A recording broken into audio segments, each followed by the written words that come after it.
البدع والأهواء، أهل البدع العقائدية وأهل البدع السياسية. نقول بيننا وبينكم السلف، بيننا وبينكم الكتب، كان فيقول البدع بيننا وبينكم. Bismillahirrahmanirrahim. Kita masuk bab ini ke-65 ya. Qala al-Imamul Bukhari rahimahullahu taala, al-babul khamisu wasittun, bab yang ke-65, bab idza ghassala al-janabata aw ghairaha falam yadhhab atharuh. Apabila seseorang mencuci janabah, maksudnya adalah mencuci sisa-sisa janabah atau jejak janabah, yaitu mani atau yang lainnya yang dianggap najis atau kotor. Falam yadhhab atharuh, kemudian jejaknya itu tidak hilang, sudah diusahakan ternyata tidak hilang. Al-hadisul hadi wassalasun ba'dal mi'atain, 231. Haddatsana Musa bin Ismail al-Minqari qala haddatsana Abdul Wahid qala haddatsana Amr bin Maimun qala sa'altu Sulaiman bin Yasar, saya bertanya kepada Sulaiman bin Yasar fi saubi tusibuhul janabah, tentang pakaian yang terkena janabah. Qala ya, air mani. Qalat Aisyah, maka Sulaiman mengatakan, Aisyah berkata, kuntu aghsiluhu min saubi Rasulillah sallallahu alaihi wasallam, saya dahulunya sering mencucinya dari pakaian Rasulullah sallallahu alaihi wasallam. Nah, ini menguatkan pendapat kembali ke al-mani, walaupun asalnya apa? Janabah. Baik, summa yakhruju ila shalah, setelah itu beliau keluar menuju kepada sholat. Wa asarul ghusli fi, dalam keadaan sisa cucian itu masih nampak di pakaiannya itu. Buqaul ma, yaitu perbedaan warna karena air. Baik. Di sini yang diinginkan oleh Imam Bukhari adalah bahwasanya sisa dari mani yang sudah dibersihkan itu kalau masih nampak di pakaian ini dimaafkan, yang penting sudah diusahakan. Baik, alal khilaf, apakah mani di situ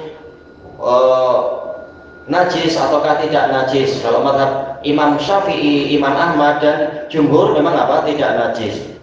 Baik, maka lebih layak lagi untuk tidak masalah. Kalaupun dia adalah najis, buktinya di sini Rasulullah SAW memakai pakaian tadi dalam keadaan masih ada nampak perbedaan warna, menunjukkan memang masih ada sisa sedikit. Yang seperti ini dimaafkan. Kita lihat ini sudah hadis yang keberapa ini Imam Bukhari meriwayatkan hadis yang sama. Ini hadis ketiga ya, riwayat ketiga. Yang pertama dari Abdan, yang kedua Qutaibah. Oh, yang ketiga dengan nomor yang sama Musaddad. Ini yang keempat berarti Musa bin Ismail al-Minqari. Beliau adalah Abu Salamah at-Tabuzaki, siqatun sabtun imam al-Kufi. Qala haddatsana Abdul Wahid, beliau adalah Abdul Wahid bin Ziyad.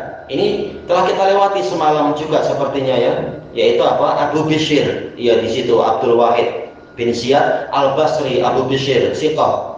Qala haddatsana Amr bin Maimun, itu juga telah kita lewati sebelumnya. Amr bin Maimun beliau adalah Abu Abdullah Al-Jazari. Baik, Al-Jazari Al-Kufi. Kalau sa'altu Sulaiman, ini bezanya antara riwayat yang ini dan sebelumnya. Kalau yang sebelumnya Sulaiman bin Yasar bertanya kepada Aisyah, yang sekarang Amr bin Maimun bertanya pada Sulaiman. Sebagian ulama mengatakan ini rawinya goncang, tapi dibantah oleh Al-Hafidh. Ini sanadnya bagus semua, tidak layak untuk kita menuduh tanpa ada bukti. Sekedar siapa yang bertanya nampak berlainan, ini tak layak menyebabkan hadisnya itu dilemahkan. Yang betul apa dijamak, yaitu Amr bin Maimun mengalami peristiwa itu dan beliau bertanya kepada gurunya, yaitu Sulaiman bin Yasar. Nah, Sulaiman bercerita, saya pun pernah bertanya seperti itu kepada guru saya, yaitu Aisyah. Apa salahnya untuk peristiwa seperti ini terulang di setiap zaman? Tidak kemudian hadis yang rawinya siqat semua kemudian disalah-salahkan.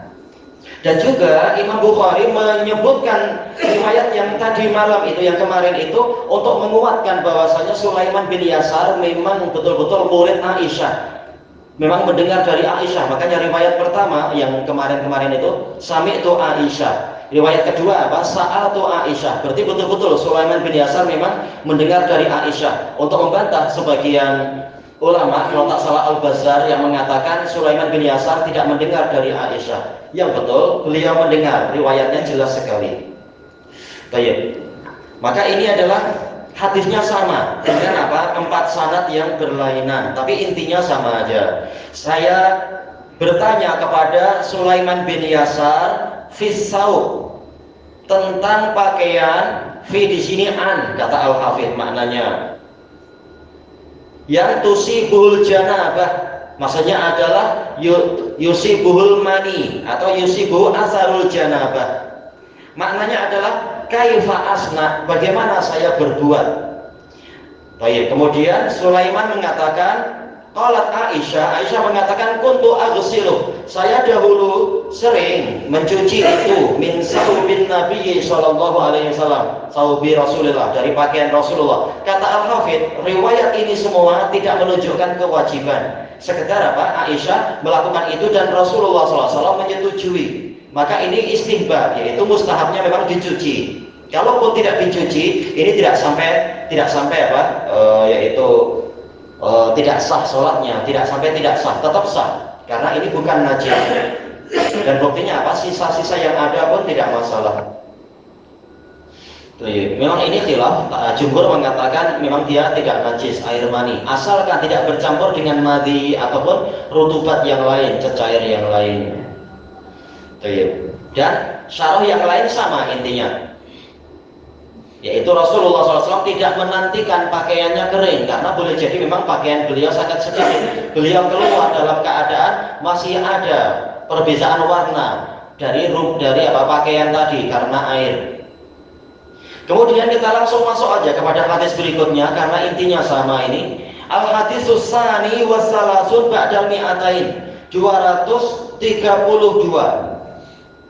Haddatsana Amr bin Khalid qala haddatsana Zuhair qala haddatsana Amr bin Maimun bin Mihran, ini sama lagi ya. An Sulaiman bin Yasar an Aisyah radhiyallahu anha annaha kanat taghsilul mani. Ini riwayat yang jelas sekali. Maksudnya janabah di sekian riwayat maksudnya adalah mani. Bahwasanya dia sering mencuci mani min saubin Nabi sallallahu alaihi wasallam, dari pakaian Nabi sallallahu alaihi wasallam. Summa arahu fihi buqa'atan au buqa'an. Kemudian saya melihat mani itu masih ada di pakaian itu, berupa buqa'ah atau buqa', yaitu perbedaan warna di pakaiannya Nabi. Di sini Imam Bukhari meriwayatkan dari guru yang keberapa berarti? Kelima, yaitu Amr bin Khalid. Beliau adalah Abul Hasan dan beliau ini adalah Misri.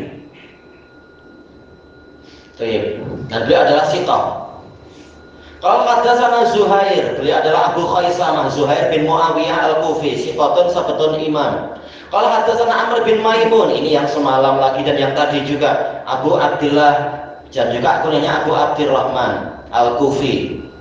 An Sulaiman bin Yasar, ini juga barusan kita lewati, Abu Abdullah atau Abu Abdurrahman Al-Madani. An Aisyah Ummi Abdullah, ini alhamdulillah terulang, ini sampai 5 hadis, masya Allah, susul menyusul. Intinya sama, bahwasanya dia sering mencuci al-mani. Ini riwayat ini menjelaskan 4 riwayat yang sebelumnya. Semua yang sebelumnya mengatakan apa? Aghsilul janabah.